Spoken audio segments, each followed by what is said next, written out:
William Hill sponsors Martin vs. Joshua on Sky Sports Box Office.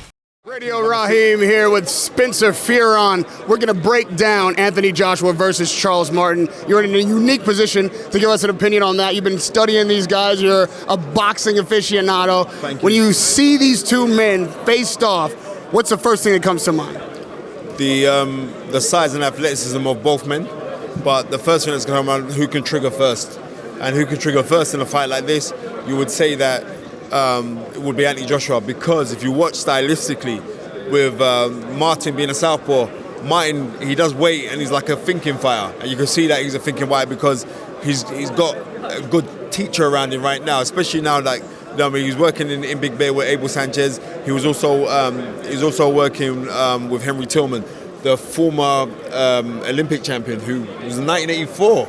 1984, when we had that incredible team. America had an incredible team. Pernell Whitaker, Mergic Taylor, Mark Breland, Evander Holyfield, and he was one of the guys there, and he won Olympic gold medal. So he's a very, very accomplished guy, a very skilled professional who's working with him, and he's teaching him, because he was saying, like, similar to what Bernard Hopkins said, like, boxing doesn't have teachers anymore. It has trainers. Anyone can be a trainer. Go hit the bag for 10 rounds and right, but we ain't got teachers who's going to break down the intricate stuff, and he's got that. But Tony Sims, who works with Anthony Joshua, he's an intricate kind of guy as well, so it's going to be very interesting. It's down to corners as well as the fighters. What do you think, he's mentioning Tony Sims in his corner, what do they have to do to make sure that a fighter as young in the professional game as 15 fights, going up for a heavyweight title shot, is prepared not just physically, but mentally for that moment? Well, we could go similar. We could harper back to 1987 when Tyrell Biggs fought Mike Tyson. He had exactly the same amount of fights. It was like 15 or 16 fights. And he went in there, and it was too early for him. But remember, you had a man-wrecking machine in Mike Tyson. Mike Tyson then was unstoppable. He was blinding everybody away. So there's no shame in him losing to Mike Tyson. No disrespect to Charles Martin. He's a very affable opponent and he's a credible guy. He's an IBF champion. You can't knock him for that. But when him winning the title against Glasgow, that was through injury.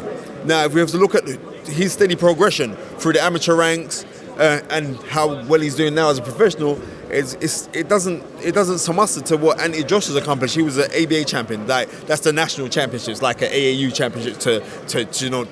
He was a national champion. He won a silver medal in the World Games. He won a gold medal in the Olympics. This is a different kind of beast. And we saw, because you were there ringside for when he fought Dylan White, that was an emotional fight. So he got caught in the ballyhoo of emotion. You can see now he's a calmer guy. And when you see a calm assassin like Anthony Joshua, when he's calm, the difference is going to be the athleticism.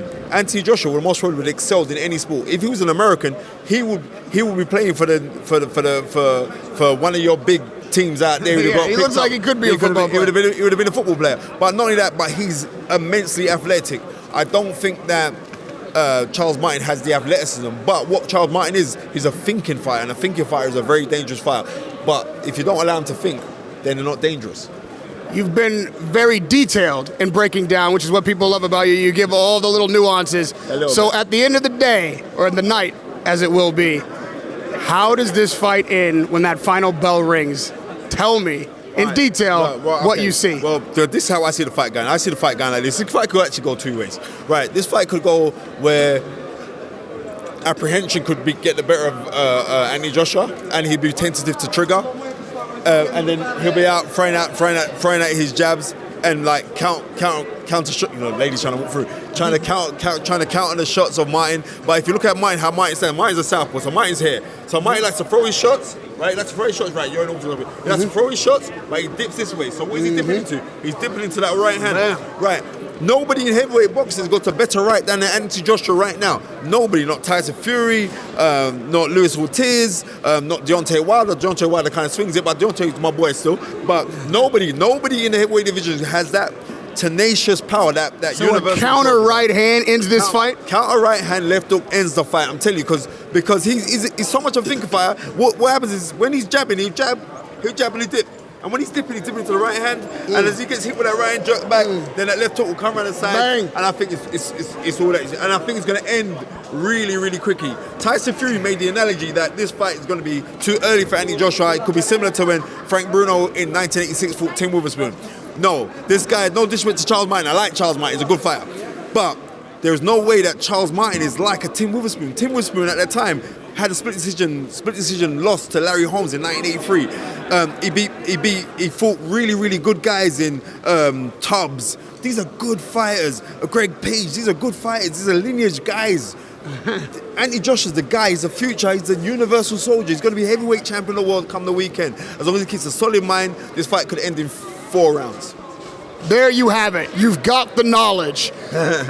Spencer Fearon has laid it on you. If you walk away from this not more knowledgeable, that is entirely your fault. You know what's going to happen now. He's broken it down for you. Spencer, it's always a pleasure to talk to you. Listen, we got to get. Listen, you're doing fantastic work. Keep on doing what you're doing, Radio Raheem. We got to get you on our podcast. It's the highest rated boxing podcast in the world. Ringside Total Soul, Sky Sports. We got to get you on because, man, you're up there, man. You're everywhere, even when you're standing still. I love that. I appreciate it, man. We'll see you Wednesday. Radio Raheem with Spencer Fearon.